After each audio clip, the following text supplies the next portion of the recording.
and welcome to Conversations with Auntie, where we have real talk about real life situations.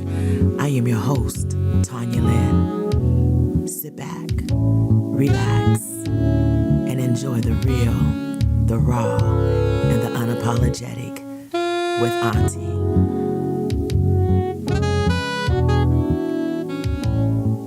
Well, good evening, everybody, and thank you for joining Conversations with Auntie, where we have real talk about real life situations. Excuse me. Today, my guests are Kelli and Corey Littlejohn, two of my most favorite people in the whole wide world. Yes, they are. I just love them. And it's Dr. Kelli and Chef Corey Littlejohn. Yes. And so today we're going to talk about something that everybody can relate, well, most everybody can relate to, and that's grief. We're going to talk about the weight of grief, the transition from the pieces of grief so that you can find peace even in the midst of grief. So today is just simply peace in the pieces. And we hope that somebody is healed. That is our desire, that somebody is healed and encouraged and strengthened through today's conversation. So what's up, y'all? What's up? What's up? Not much. Thank you for having us. Oh, you're more than welcome. And let me, before we get started, this show is in honor of their angel, their daughter, Camryn Averie, because this is also infant, I like to say Infant Immortality Awareness Month. October, we focus on breast cancer awareness, but there are so many other causes. October 15th brought awareness to worldwide pregnancy and infant deaths. And so with that being said, these are two experts. They have lived it. They have been in the midst of the pieces, and they know how it is to get God's peace in the midst of the pieces. But also, Kelli's also in a grieving state right now because she lost her well, I don't like saying lost because she knows where he's at. But Papa got his angel wings, and he is dancing all around heaven, baby. Know that for sure. Him and BB King, baby. He done found BB King. Right. And they having a good time up there. And so, again, I just want to thank you most especially because you could have said no. Mm-hmm. And what you did was you reached out to me and said, I can be there. Mm-hmm. And I was like, wow, that's some strength. That is some strength. And so when we get into grief, what would be your definition, Kelli, of grief? I feel like it's an easy question and a hard question at the same time, because grief is a lot of things. What I've experienced over the last week, this is our first major loss in my family in a long time, outside of us losing Camryn. And so I've learned I was telling my cousin this the other day, that I've learned through losing Camryn that you have to feel your feelings when it comes to grief, because it comes in waves. It isn't a consistent thing. Sometimes we think about grief and we look at people and we're like, well, you're not sad, you're not crying, you're not, we think they're supposed to be depressed and crying all day. But that's not how grief works. It doesn't. And it's different for everybody. Corey, how do you describe grief? So grief can come in many stages or many aspects. People think grief always has to be tied to the loss of somebody, but you can grieve anything. You can grieve the loss of a job. You can grieve the loss of your finances. You can grieve the loss of a car that got repoed. Like, grief doesn't have to be tied to death. Grief can be the loss of anything. And I feel like when you go through grief, it just it takes you into another state. It takes you into depression sometimes if you let it, because you're trying to reach for the things that's lost. Yes, people, cars, good. Money, anything. But you got to go through the stages of learning that it's gone now, but how do we move forward past that?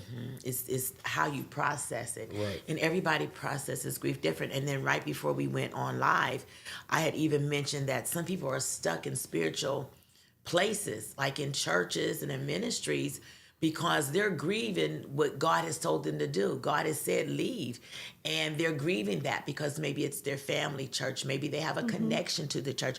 Maybe that's where they got saved. Right. Maybe they went there with their friend, and now they got to let their friends stay there because that's still where their assignment is, but God has shifted them to another assignment. And so sometimes people stay stuck in places that they should not be stuck in. They stuck in transition. Let's say that they're stuck in transition a little longer than what they should be because they're grieving the next, the next phase, the next ministry that God wants them to, the next job, Right. The next marriage even, Right. and so sometimes the weight of grief and the weight of what comes with grief can just cause us to stay stuck. And so with that being said, Not to cut you off, but it also, what you're saying, grief and trauma create stagnation. And if you're not careful, you will get stuck. You will become stagnant and not be able to move forward. Sometimes we see people. it paralyzes you. Yeah. You see people and their mindset is, they look like they're 40, 50 years old, but their mindset is that of a 20-year-old. Or, you're constantly like, you're not mature enough. Why are you doing this? But it's because whatever trauma happened to them at whatever age that they were That's at where that they they did not stopped. deal with, that's where they stopped their growth at. That's right. That's right. So you feel like, you should be old enough to understand this. But the reality of it is that spiritually and intellectually, sometimes they're stuck at a certain point in their life because they never moved forward. I don't like saying got over it because you don't get over No, you trauma don't. or You grief don't. or things like that. You move forward. You learn how to deal with that. You learn how to You deal with don't it better. But get then over some of it. you, sometimes you get those days where, like my mom died July 13th, 1998. This year was rough for me. Mother's Day this year, her birthday this year, the anniversary of her day this year. It was rough for me. And somebody might say, but, she's been going a long time. Mine just died. You can't compare your emotions to mine. And my grief Yeah. isn't your grief. And you can't tell me what my boundaries in grief are for me. Yeah. Because only I know what I'm feeling at that point. I could be grieving the fact that she's not even here to see me have a podcast. And I Yeah. think that's You a know? big aspect for people with grief. It's like, well, they're never gonna get to see me do this. They're never gonna get to see me do that. I think like for me personally, like losing my sister, my grandmother, two grandfathers, and then a daughter, all in the span of 4 years, is like, well, those people are never gonna get to see me do X, Y, and Z. And those are staple fixtures. Right. It's not like a distant cousin. These are people that were in your life Right. Yeah. and helped shape and mold you and whatnot. And your little sister Regina, yeah. And it's a point in life when you gotta realize like you gotta move past that moment, and they're going to be with you regardless. But you gotta continue to move forward, because if they were here, you sitting down being stagnant is not something that they want to see you doing.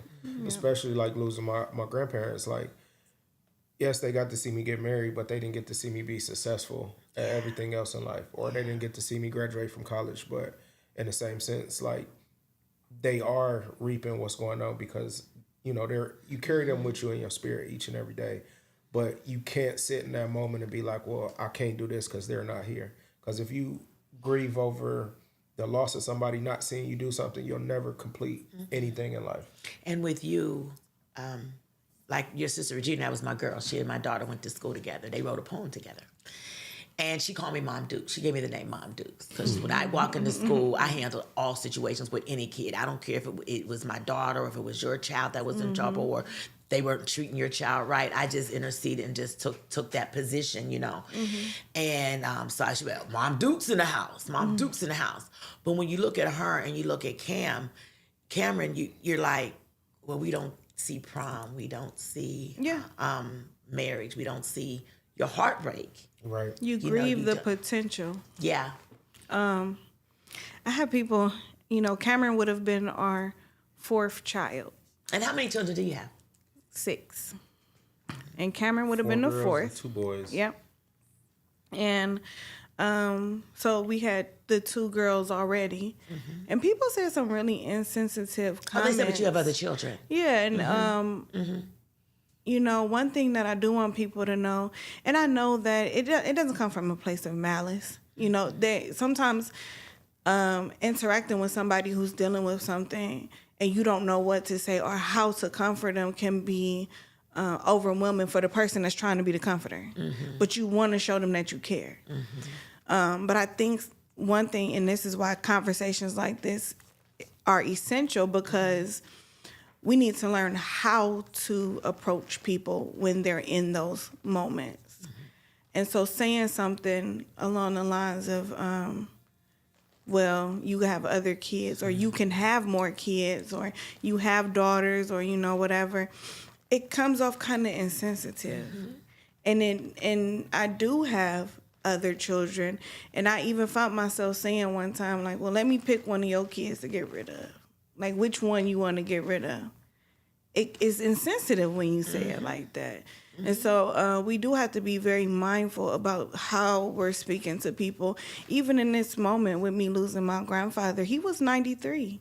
He lived a good life. Yes. We took very good care of him. And just because he was 93 doesn't mean that you should grieve any less. That and means that you just had so because- much more time with him. I'm telling you.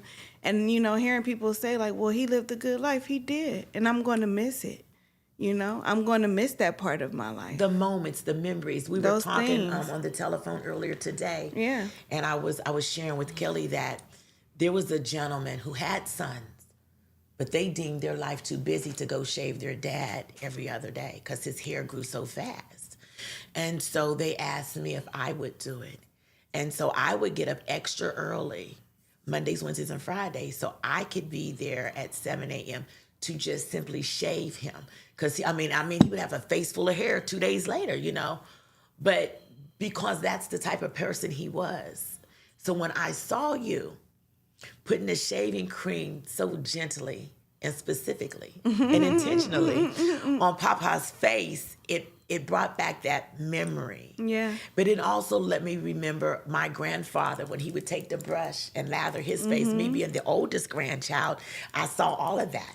And then I saw how when my brother got of age, he would give my brother a razor, but it didn't have the blade in it. So he would lather his face up. And so I could connect to that, the intimacy of that moment. Yeah. But I still could not connect to your emotions in that moment, because your emotions are your emotions with your grandfather, and how I connected with mine or my emotions, and it caused me to have to grieve. The loss of my papa. We called him Pap. So the loss of our Pap.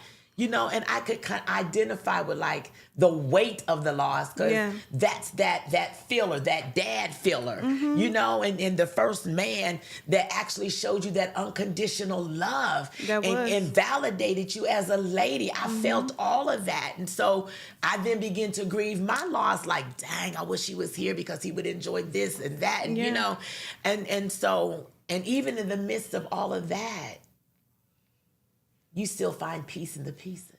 Yeah. And you do. Let's back it up to Regina first. How did you find pieces in those pieces? Peace in those pieces. To be honest, because her life was taken. She wasn't ill. Yeah, that was hard. Her life was taken. She was an innocent bystander. So that situation, like, it's hard to kind of find a piece in the pieces.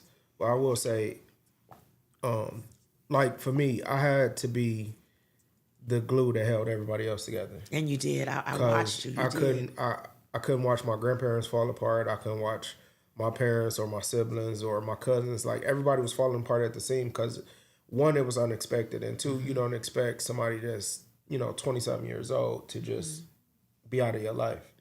Somebody that never got to graduate from college or never get married. Like, it was a part of you, like, well, what? And she wasn't she wasn't a young lady that was in the streets. No. I mean, she was going to nursing school. She was doing everything that she had to do. She was trying to get somewhere in life, and then it was snatched away. I think finding the peace in it is knowing that she didn't have to deal with stuff like COVID, or she didn't have to deal with wars overseas. And then you got to look at it too, like, well, what can we do to make what's going on now better? How do we move forward past this? And I think the biggest piece is to know that no matter where she is, or she's in heaven, but no matter what she does with what we're going through, we still are going to be strong at the end and move forward. We're still going to do what needs to be done. We're still going to let people know who she was. That's why we were big advocates on donating organs, because she donated her organs and she saved 7 to 8 people's lives by giving up something that she couldn't take with her. Can I insert something yes, there? Insert it right there. The doctor in me needs to is screaming. Come on, Doc. Yes, because I'm a donor now because, I mean, she changed a lot of people by being a donor. When we told the story that she was helping save people's lives, it made other people be like, well, when I go, I would rather somebody get use out of the things that I got. That I can't use. And I think it was actually like 13 people, because they even use like the irises of her eyes and stuff. So it's the simplest things that we don't even necessarily, we think of the bigger organs and we don't think about cartilage and things of that nature. And so let me make this. Come on, Dr. Kelly. We need more African Americans that are willing to be an organ donors. Yes, we do. And give blood. And bone marrow donors. Yes. Yeah. And let me tell you why. First off, because when you go, when we get down to the DNA makeup of everybody, of course it's different, but there are certain anomalies that we have that we share because we are African Americans. And even making those matches are a lot easier when you have African Americans doing it. And so just because you were in a car accident and you go brain dead, we will not snatch your organs out of your body. Come on. That is an untruth. That's not what they do. And if somebody actually did that, organs. You could literally sue them. Yes, you can. So let's be very clear at the fact that nobody's just snatching organs out of people. That's right. There's a whole process. You have to actually sign paperwork and do all kind of things. And so please donate your organs, or, make it known that that's what you want to do, because even if it's on your driver's license, if your family decides that they don't want to do it, they don't have to do it. It's just not going to happen. So make what you want known. I think that everybody should get, I'm going on a spill now. I think everybody should have a living will. Because in the event that something happens to you, your family needs to know what it is that you want to do. It is unfair to put that pressure on your family to make life-changing decisions. And then the weight of those decisions are left on your family members. So please, my African-American brothers and sisters, please get a living will, because you don't want to see those kind of fights. And not only that, I'm going to tell you, when you get married or when somebody dies, they bring out the most unexpected emotions in people. Yes. When I got married to my husband, I was getting ready to kick somebody's. And when my husband died, I promised somebody I was going to kick. Because people seem like they can just come out their mouth and you're supposed to take it. And it brings out the good, the bad, and the ugly of people. It does. And so trust, know, and believe. Susan, Michael, Timmy, and John might be the best siblings, but let mama die. Ooh. Susan then took the life insurance money. Tom and Timmy and they trying to figure out how to get the money. Right. And she got the money. And so a living will puts everything in place. It puts everything in place. And it leaves it sets up exactly, this goes here, this goes there, and that's how this is going to go. And so it leaves nothing to chance. It leaves doesn't. nobody in control. You make the choice. And it takes some of the burden, some of the weight of grief off those that are left behind as well. I think also just having conversations with everybody to let them know. That's exactly what I was going to say. That's right. Yes. With both my grandparents, my grandmother swore up and down that she didn't want to be put in a casket and put in the grave. So she wanted to be cremated. Everybody knew that. I even knew that. Exactly. So having conversations, uncomfortable conversations, will bring forth a lot of clarity for people in time of grief. If you had a conversation ahead of time, nobody has to second guess what needs to be done. And write it down so it's all clear. No, this is what was said. And we all signed it. So we all understood. And it holds everybody accountable. And it's necessary. Yeah. And we're so scared to talk about death. And we're so scared of it, but it's a part of life. What I want you right there, we're going to talk about hospice. Yes. So Right there, because there's beauty in death. People don't Yeah. understand. And they think as soon as you call hospice in, and my cousin's a hospice nurse, been doing it for years. And she has hospice patients that live 6-7 years in hospice. my grandfather almost made it a full year on hospice. We're scared to talk about death. It's like we're fearful of death, but we don't realize that one day we all have to have we all have to transition at some point. This world is not forever. And it's not our home. And It's you not our don't know home. how long it is. You don't know. I mean, yes, you can live to be 90, or you could live to be 3.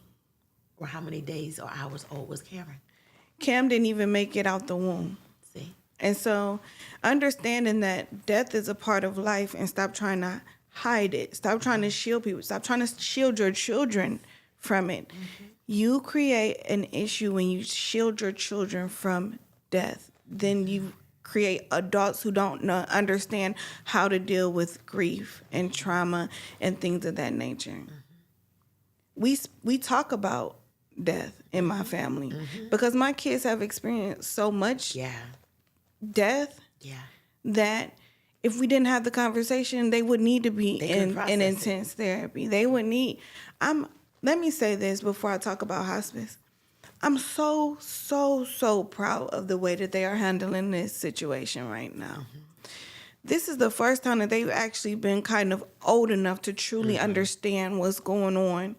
And my kids have cried. They have voiced their feelings about, how they feel. Papa was not just my papa. That's right. Papa was everybody's Yeah, papa. wasn't he though? And he loved, I thought that he spoiled his grandbabies, but those great grands were rotten. They couldn't do a thing.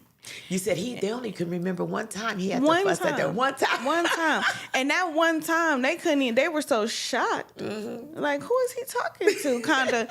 And I don't think he ever did it And again, never but- did it again. And he had Alzheimer's at that point, so he was just frustrated. But, they were upset. They cried. They got their feelings out. And then They went through this they were stages of grief. supportive to me. Look at that. And their grandmama. And yes, I started crying one day, and I said, "I'm sorry, y'all. I'm, because I'm trying to hold it together Yeah, for them." And they're yeah. like, "What you crying? What you saying sorry for? It's okay, cry." So let's put a pin there. We need to stop telling people they do not have permission to cry. Because if you've loved somebody and they have gone, I might scream. When my husband was transitioning and God had told me at work, it is finished, I knew what that meant. Yeah. I sent an email to my VP and said, when you see me again, I'll be a widow. She called as I was walking into the hospital to say, do you need me, Ladybug? I said, no, God told me. It was time to get him off of every machine and let God make the final decision because he lived a good life. But I'm not going to have him suffer on machines when I don't know the will of God. I know somebody that has been pulled off of life supports, few people, and they lived years later because that was God's will. Yeah. So I go in and I said, if one more person tells me to be strong, I'm going to knock the out of them. Somebody gets off the elevator at Metro Hospital and was the big waiting room right there. And they said, Pastor, we just want you to be strong. And I turned and my sister and son both grabbed me. How about you be strong and let me fall apart because that's my husband. Right. How about you be strong and let me scream? And do you not know I am strong? Because if I wasn't strong, I couldn't stand here and make the choices and decisions I need to make as a wife who knows her choices is going to cause her to be a widow. Because before he was diagnosed with cancer, 2 months prior, God showed me he had cancer and would be gone in 9 months. Yeah. But you found the peace in the pieces because you made the decision to let him go. Yes. Yeah. When my grandmother was dying, I found peace in the situation Come on. because she was ready to go. She She made that decision. So was I upset? Oh, you just don't know how hurt I was, but I found peace in it because she made that decision. So you found peace in your situation because you made the decision made the that decision. there's no longer need for us to put him through this torture. That's right. So with our kids, they found peace in the situation They because did. they decided we understand that people don't live forever. Pop was old.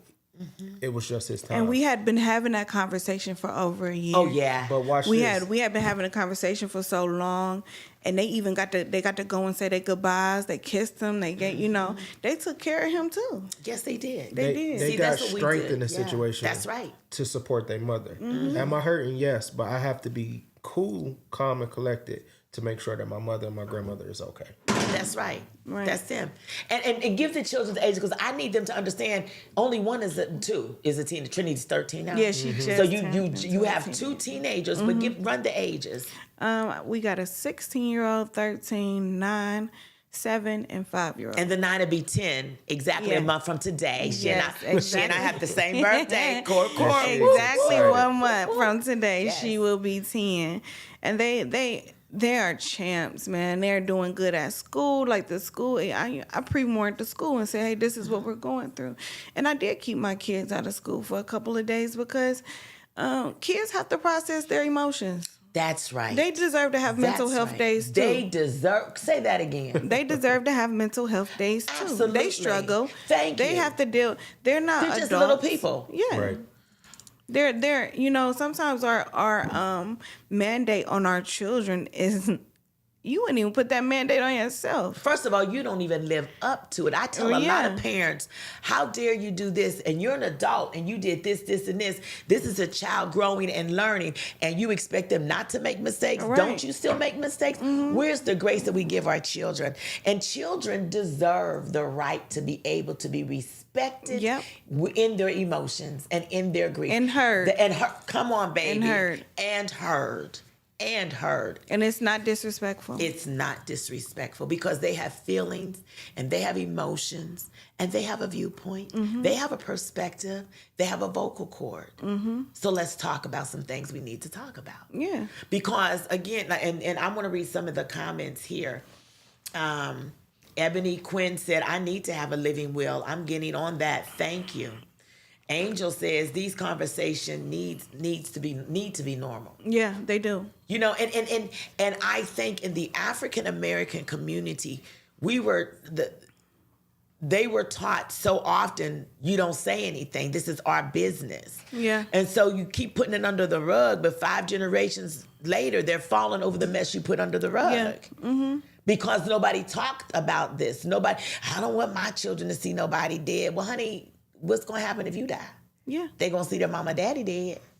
These are real conversations about real life circumstances and real life situations. And just because you're saved doesn't mean you're exempt. Yeah. Right. No. Well, You're not exempt from death. You're not exempt from disease. You're not exempt Nothing from like emotions. that. Not from emotions either. They will kick your tail if you're not paying attention. If you're not paying attention. And sometimes that you can't pay attention and they'll still kick your tail. Yeah. And I think the greatest injustice that we do to believers, one believer to the other believer, oh, God got you. I know God got me. Yeah. Oh, you're going to get through this. It's okay. Move on. Go and get over it because, see, you can't stay. Ain't nobody said I was going to stay here. or this, But this let line me I feel hate. what I feel. Which one do you hate?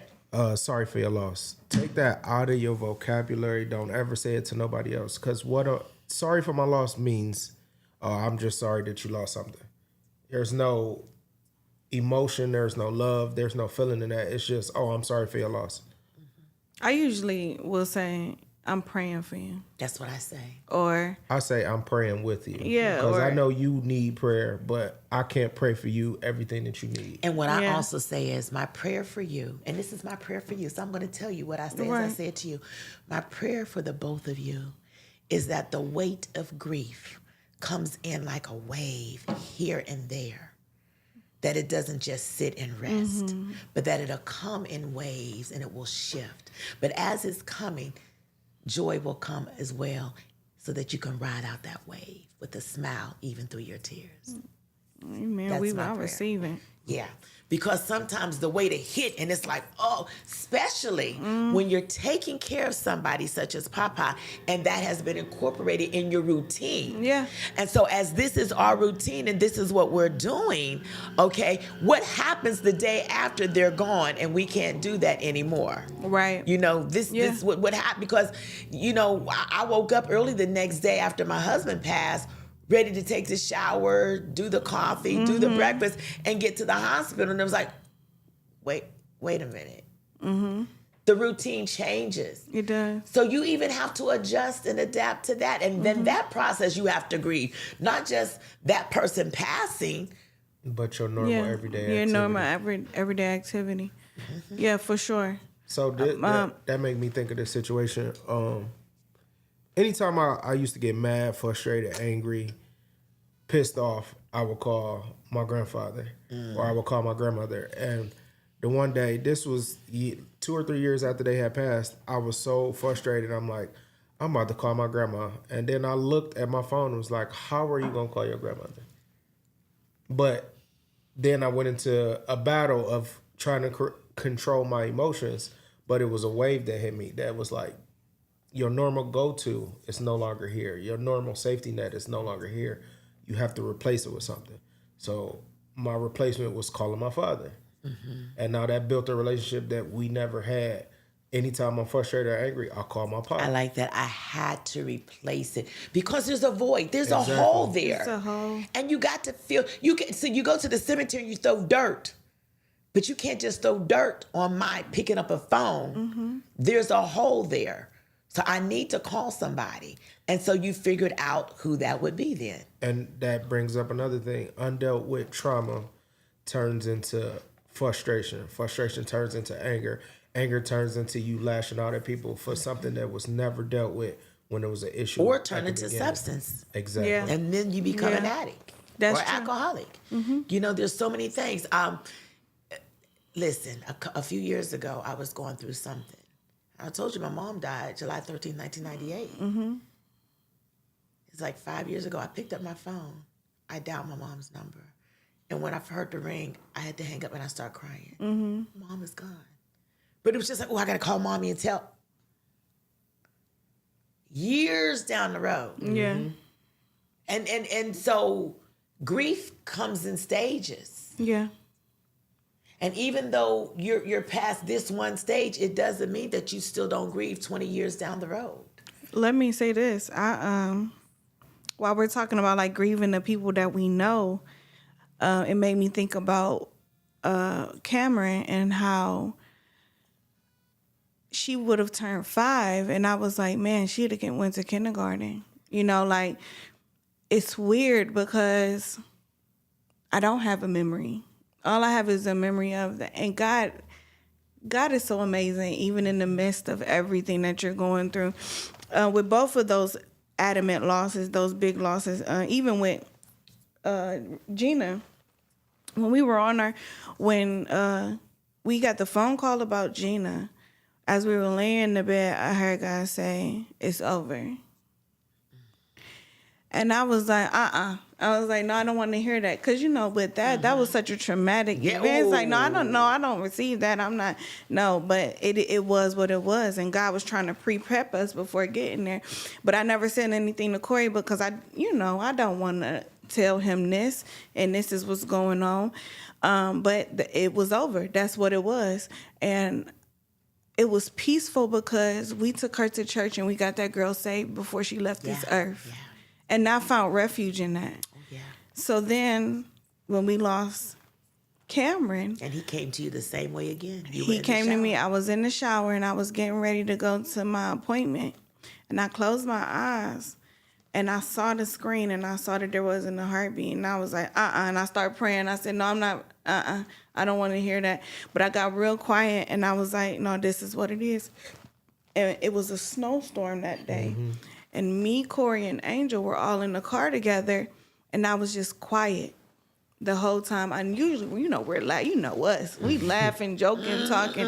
But I didn't have anything to say that day. I was just very focused. Because God had already had a conversation with you. He had already had a conversation with me. And when we got to the room, and she started to look at my stomach, I looked at Corey and I said, see, something's wrong. And the girl got very quiet and she said, let me go get the doctor. And I said, see, I told you. And I got up and I walked to the bathroom. And immediately when I got to the bathroom, I bust out in tears because I already knew what it was. And they came back, and they told us. And that was it was a very hard time. But I had 2 more people that were pregnant with me at that same time. that I was very close to. One was his sister, and one was my best friend at the time. And I'm not gonna lie, you know, you have these moments where you're like, but I'm married and I'm doing the right thing and I'm trying. Now, why did this happen to me? Be real. You know, you get upset. That's you a start real asking feeling questions. to have. And that's okay, because one of the stages of grief is anger. That's right. And it doesn't mean that you feel some type of way about them. It just means that it means that you're upset with your personal situation. And why is this happening to you? And as I got, you know, as years go by, you think like, okay, it gets easier to deal with and stuff. But then you start to look and see, man, I wonder, Camryn looked just like Corey. Wow. They look just alike. She was, well, I'm not going to say much darker, but she was definitely darker than the rest of them. And when I got home, she looked just like her. And when I got home, and Corey ran up to me, and I went like this. Wow, that's scary. And that's my baby. And at the time, she wasn't even, was she even one yet? She was just turning one. And I looked at her and I couldn't hold her. I couldn't even grab my own child because it was like the shock of it all. And it was the eeriness. It was just not, it didn't feel right. It just wasn't right. I left the hospital. I went in the hospital pregnant and came back home with nothing. And so, you know, you get people don't see that side of the grief, of the loss. What do you do when the thing that you're giving birth to is death? It was. What do you do when the thing you've given birth to is death?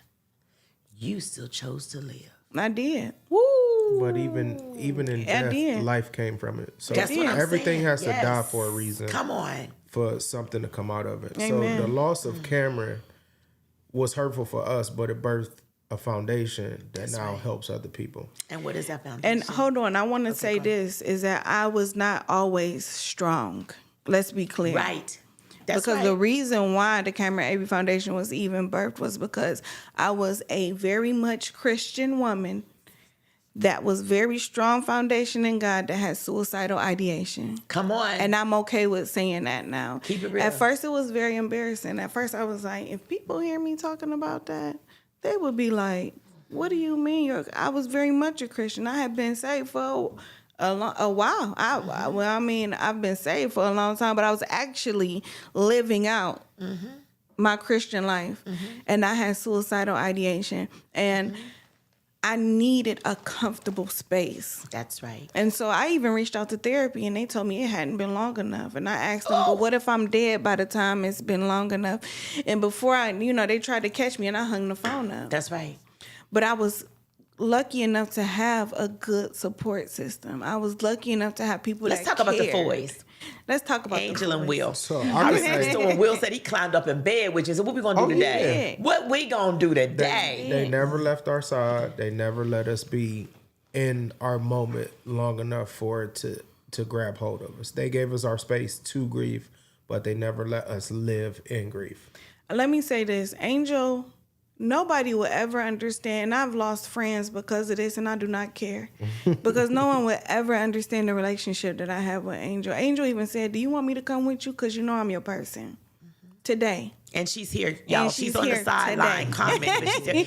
And because they came, they're going to be the winners of the Carberry, $20 Carberry cash for my family's restaurant. Because of that, because it means something when people don't just say it, but they actually do it. They are those people. Yeah. You know, you don't have to question it. You don't have to worry.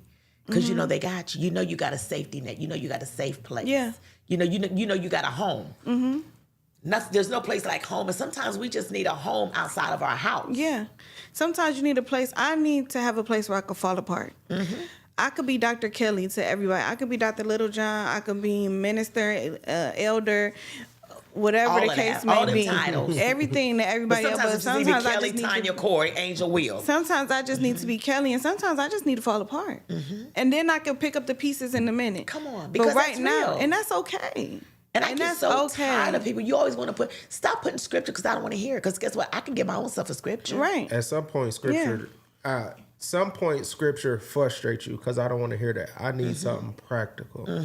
I just need somebody to talk to me. I just need somebody to let me vent.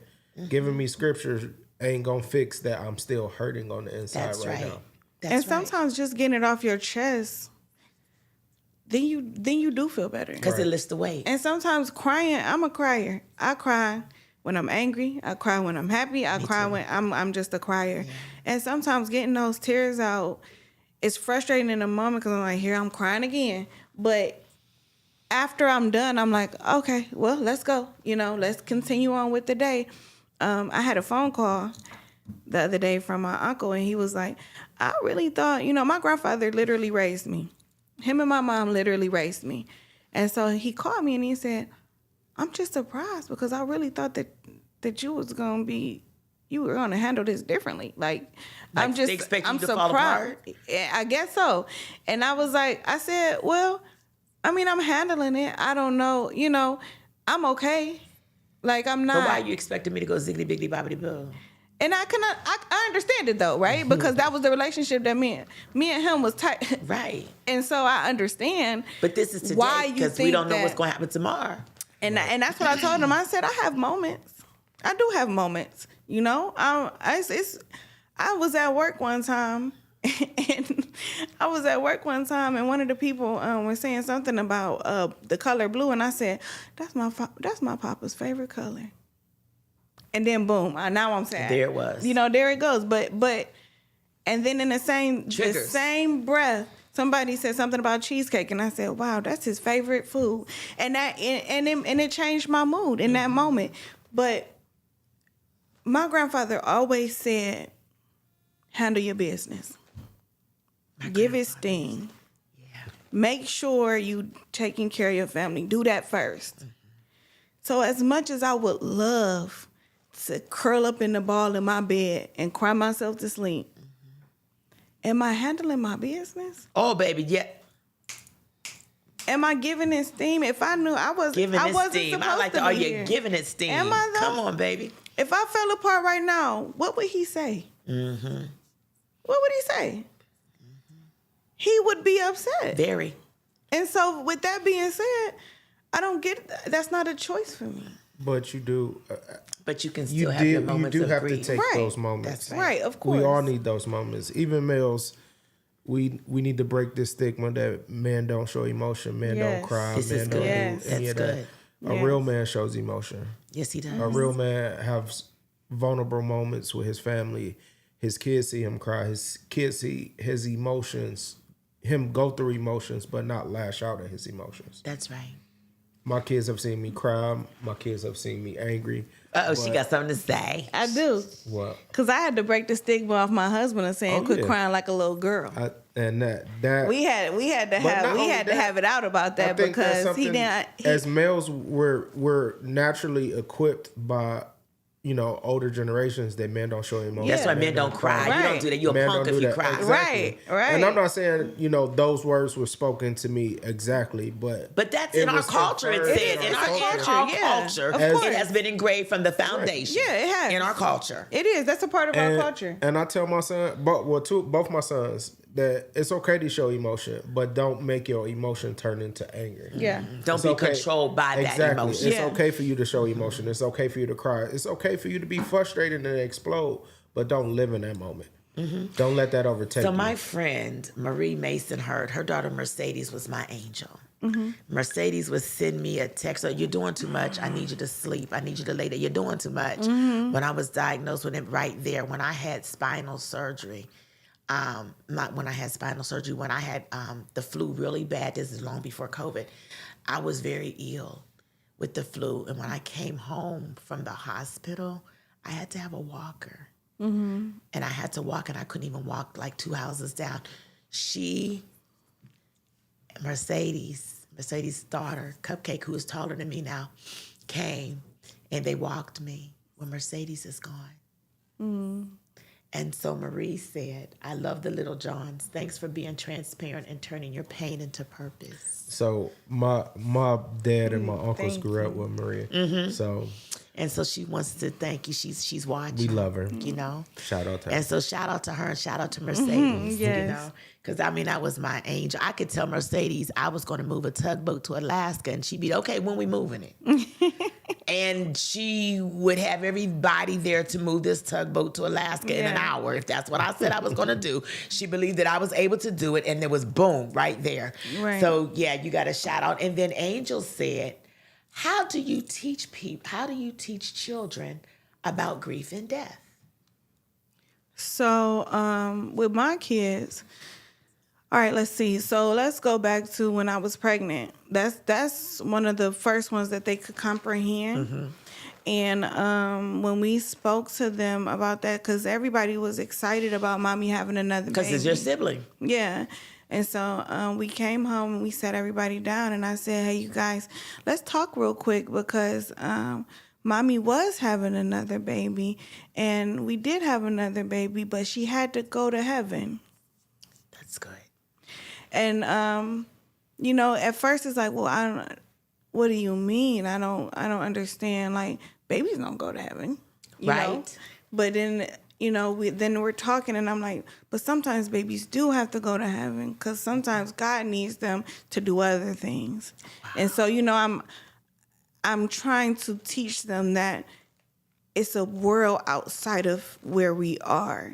And that's the part of our Christian beliefs is that when we leave this place, there's a place for us to go. Woo! And so if you're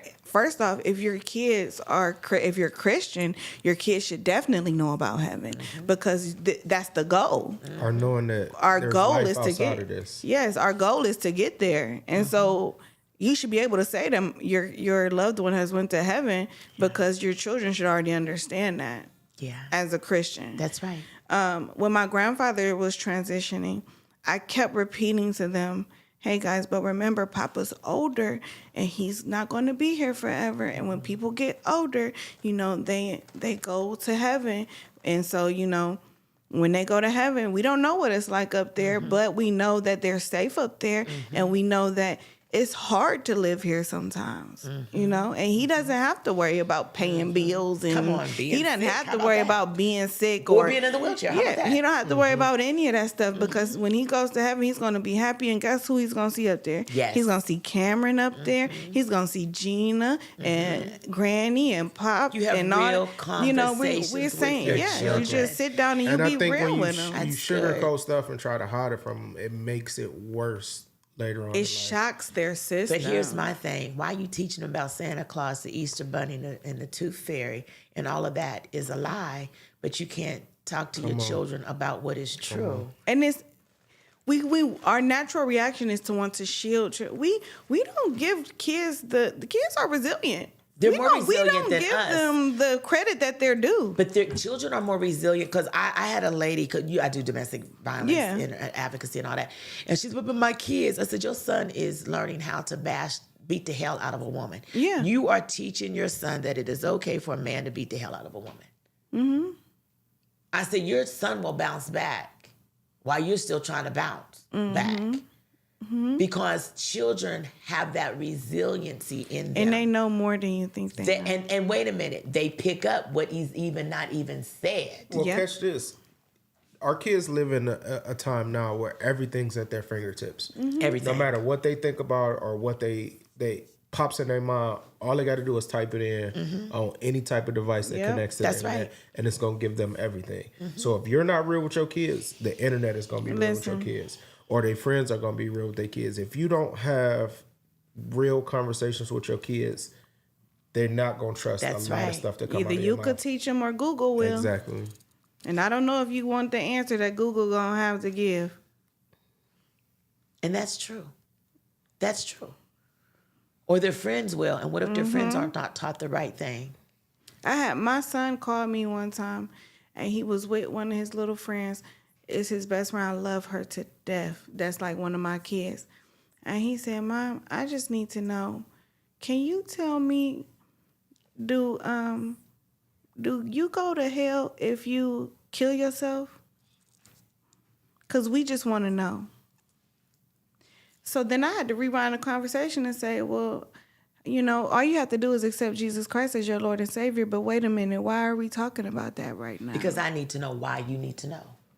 That's what, and parents won't do. I was talking with some parents going through something with their child, and the psychiatrist said, well, did you know that they had suicidal tendencies? Well, she never said. I said, she's the child. It's your job as the parent to address these issues. But so many parents don't want to, and I'm going to say it, Black Christian parents have an issue with their children. With mental health.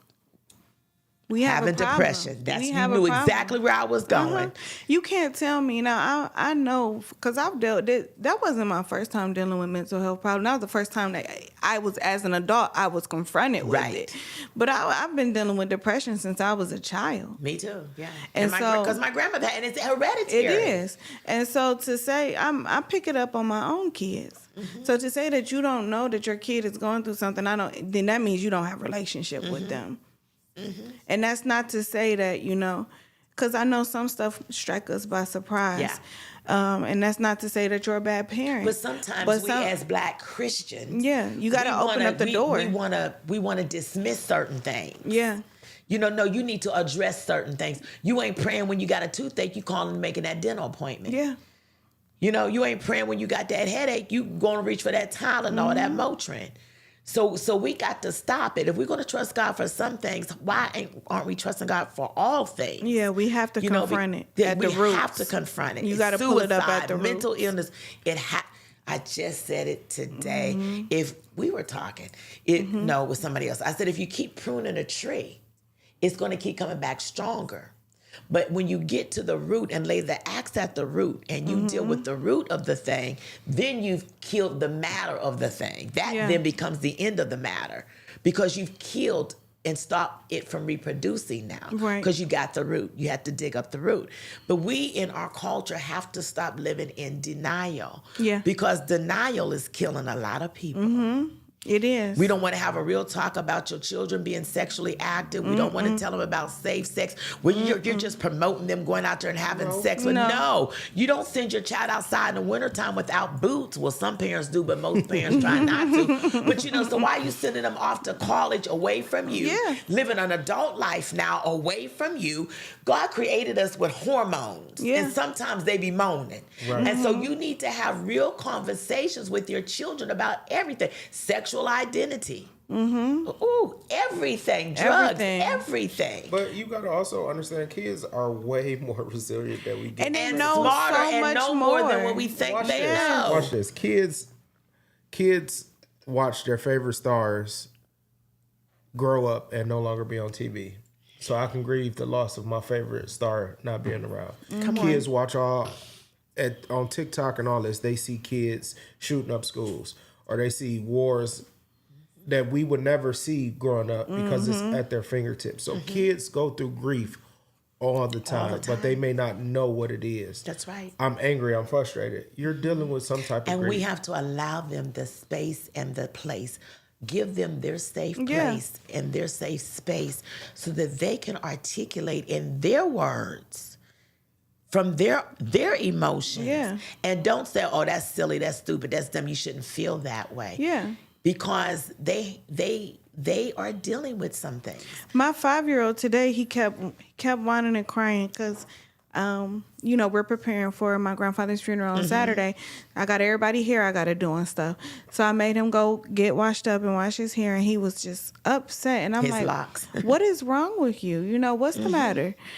Nothing. I'm fine. I said, no, you're not, because you're crying. And that's not him. And he said, it's fine. I'm fine. I said, I can't help you if you don't tell me what's the matter. That's good. And if you don't communicate to me, if you don't open your mouth and say what's bothering you, I don't know. then I don't know what's wrong. So if you say I'm fine, I'm going to think you're fine, and I'm going to leave you alone. So are you fine? And in that moment, he didn't want to get his hair washed. That was the end of it. He didn't want to get his hair washed, and he didn't want me to do his hair. And, I'm like, that's okay, and it's okay for you to be upset about it. It's going to happen anyway. Right. But You have a right to not want to be bothered right now. Absolutely. Because you're not fine, though, and I want you to stop saying that. Well, we're getting down to the last couple of minutes. We got 7 minutes left of the podcast. I need to touch on Camryn Averie Foundation. Yes. I need to touch on what's about to go down on 2, 3, and 4, November 2nd, 3rd, and 4th. Yes. So tell everybody what's going on. And it's an annual event. You do this all the time. Yeah. So, Camryn Averie Foundation obviously was birthed out of Camryn Averie. Which is the name of their Yes, their our daughter. It was birthed out of a place of needing just an outlet for mental health.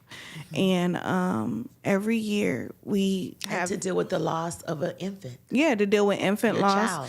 It started off with dealing with infant loss and families dealing with loss, but then it kind of migrated into a complete mental health event. So instead of calling it a grief conference, we kind of started calling it like a mental health, like rescue conference.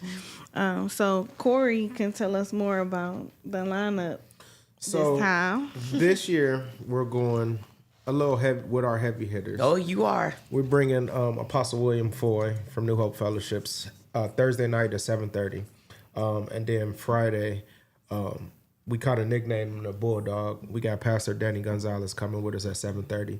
These two men of God are dynamic, and they're going to come not only with a word, but they're coming to deliver, set free, and take over situations that people have been held with and break it off of them. This year, our theme is recover. So we've dealt with freedom, we've dealt with lean on me, we dealt with being resurrected. This year, we're going to get everything that we lost. Yeah. Let me say this real quick too. So I didn't get a chance to speak on hospice because we went You the can other speak on way. hospice now, yeah. But really quickly, I do want to speak on hospice because hospice is a beautiful thing. Hospice, we hear hospice and we automatically think that the next day our loved one is going to die. Now that can happen sometimes if you wait too long to put somebody on hospice because you're not grasping the fact that they're going to transition anyway. But if you give it the chance, hospice can be a wonderful, beautiful thing. And it's a great tool. It's a great tool. You'll have a lot of resources at your fingertips, stuff that you wouldn't normally be able to get. You usually will get with hospice. My grandfather lived a whole year on hospice. They gave him a bed. They gave him home health day. They gave him all kind of stuff. And they also provided resources to the family. And let me say, you're looking at quality instead of quantity. So you're moving away from the amount of time you have left and just making it worth your time. You're making the time worthy. And you're, if it comes down to, if grandma got diabetes and she wants some ice cream, she gonna get the ice cream. Because, I mean, if she's terminally ill, Then it's matter not gonna anyway. kill It her. ain't gonna kill her. Come on. And that's what hospice does. I was in an appointment with my husband. Excuse me. Neither one of us knew that we had stopped smoking. And we stopped smoking around the same time. But neither one, he didn't tell me and I didn't tell him. And so I was telling the doc, we was in there, and I said, the doctor said, well, you still smoke, don't you? He said, no, I don't. I said, when you stopped? He said, baby, I've been stopped. She said, but at this point, It doesn't matter. It helps them live their best life Right. To the end. till the end, to Hospice that is last breath. created to make My you feel grandfather- comfortable and loved all the way Yes. to the end. My grandfather And felt it supports peace. the caregiver and the family. It does, and it was such a peaceful transition. I mean, it was hard. It's going to be hard. Like you're never prepared. That's not. I'm not taking that off the table. No, you're It's never never going to be prepared. You're easy. never But it kind of smooths it over. So that's my spiel. So please put your people on hospice. Real quick, I forgot about Saturday. Oh, yeah, we Saturday. got workshops. A luncheon. A luncheon, $35. You can register on Eventbrite. All you got to Good do food. is type in Camryn Averie Foundation and then it'll pop Spell up. Camryn. CAMRYN Averie AVERIE. And then Saturday night we have a prophetic release service where we just let the spirit flow. We have praise and worship. If word you were going there for forth. Young Lions, It's off the chain. y'all. listen, Let me you tell want to show up because we're going to do that all over again. I feel I need it in my spirit. I know I need a It night is like Camryn that. Averie is always off the chain. This is the first year I'm going to miss. I inadvertently my children and I'm going on vacation. Come on, It's a vacation. real vacation. From November 1st, when I leave to school, I'm going right to the airport. I'm going to have my suitcase. Good. I was going to to say the I was going to 7th. jump in your bag, but I got to be here for You gotta be here, right? But I'll bring something back for y'all. But everybody that can check them out, I need you to go check them out. I want to thank you for this wonderful conversation. So many people needed to hear the real raw and the unapologetic part of grief. Some people need to understand that they need to give their children a safe place to even experience grief and speak on grief and other things that may be bothering them, that we can be so spiritually minded until we are of no earthly good. Yeah. And especially in our culture, there's a lot of cycles that we have to break. And so with the feedback and with the participants online, we've done that today. I've had to fight tears the whole time. I've been fighting tears the whole time that I've been sitting here, because the weight of grief that's going across this land is hitting me. I just found that a dear friend of mine that used to pastor here in the city died. So now that's another widow. Right. Yeah. I know how it is to go from wife to widow. Yeah. So I want anybody to know, if you have any questions, comments, or concerns, or any topic titles that you would like for me to discuss, inbox me, because I'm that auntie. Thanks for tuning in. I love you.